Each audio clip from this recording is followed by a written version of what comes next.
Good evening. Well, the city has seen a significant increase in the amount of encampment removals when compared to 2021, which had 7 for the entire year.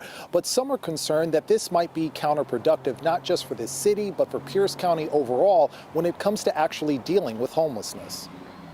Teresa Power-Drudas has been living in her Tacoma neighborhood on South G Street for over 40 years. I feel like it's a miracle that I keep living one more year. But while she's seen the city change, one thing has remained constant. Sorry to wake you.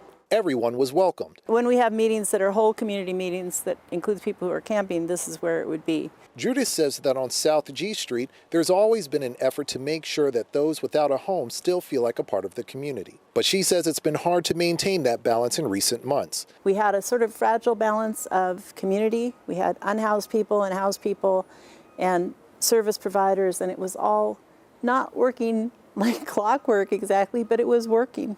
And then the city started doing these sweeps. Now Drudas says her neighborhood is feeling the strain of people crowding onto her street because they have nowhere else to go, pushing out the people who are already here. I think we're at that point now that people will be asking the city to remove people. And to me, that's just more sad than I can say. It's just that when we load everything onto a few neighborhoods, there's no neighborhood that's going to be able to keep carrying that. Pierce County is also feeling the ripple effects of the encampment sweeps.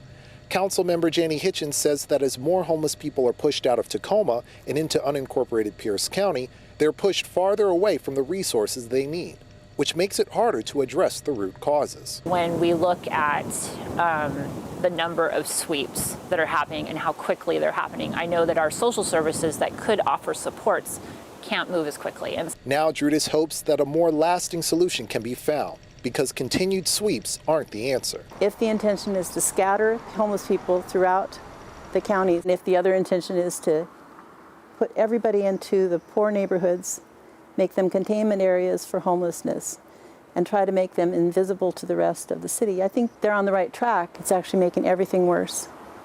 Everything. Now, the city of Tacoma has released an update saying that only 8 vehicles remain at the encampment site on Milwaukee Way, and there are no more tents. The city has also announced that they will begin the process of cleaning up another encampment site on June 12th at Murray-Morin Bridge. They say their policy allows for a 72-hour notice, but they wanted to let people know early so they can connect to shelter. But for now, we're live in Tacoma. Lionel Donovan, King 5 News.